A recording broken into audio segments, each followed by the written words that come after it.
ज्ञान यज्ञ श्रीमद् भागवत चरण वंदना में हम सभी अवगाहन करें। और हम दुनिया की विषय और वासनाओं की चीजों में डूब रहे हैं, उस गंदगी में मुंह दे रहे हैं, तो निश्चित मानो इस प्रकार की व्यवस्था।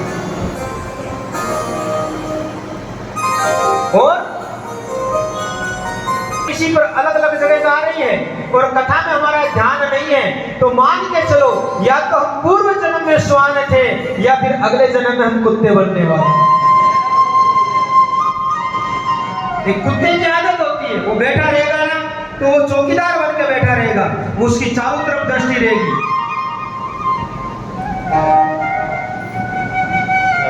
अलग अलग है।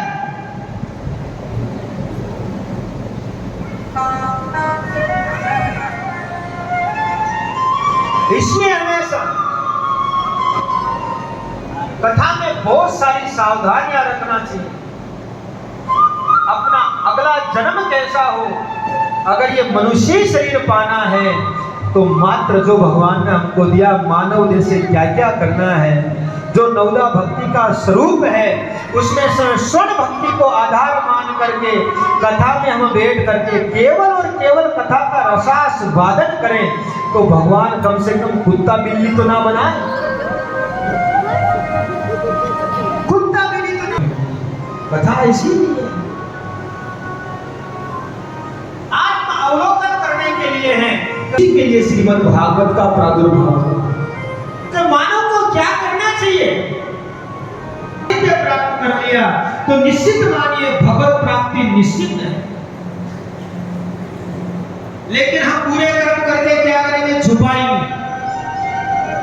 हम बुरे कर्म करके छुपाएंगे, इसलिए हम बच नहीं पाते हैं। राजा परीक्षित से गलती हुई, ब्राह्मण का अपमान कर दिया, संत का अपमान कर दिया, उसने अपनी गलती स्वीकार कर ली और भागवत की शरण ले ली, वो बच गया, बच गया।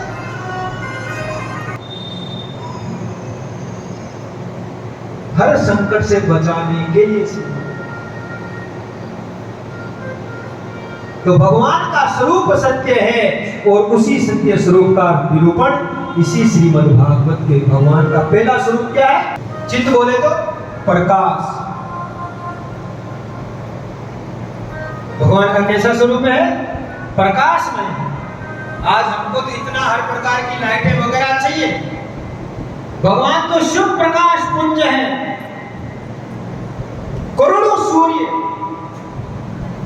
जिनके मात्र एक रोम में चमकते हैं, तो भगवान का कैसा प्रकाश होगा।